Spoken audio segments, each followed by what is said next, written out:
মা মাটির টানে ফিরেই খালি পায়ে দেশের মাটির স্পর্শ নিলেন বিএনপির ভারপ্রাপ্ত চেয়ারম্যান তারেক রহমান।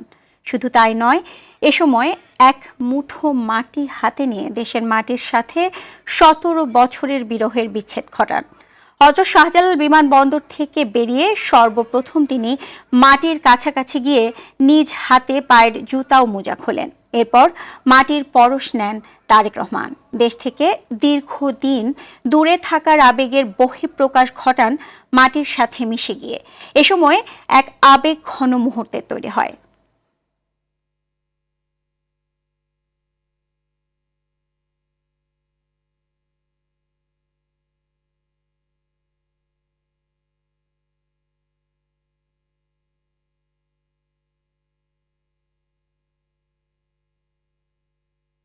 দেখার তার যে আকুতি সেটি আমরা দেখতে পাচ্ছি। তিনি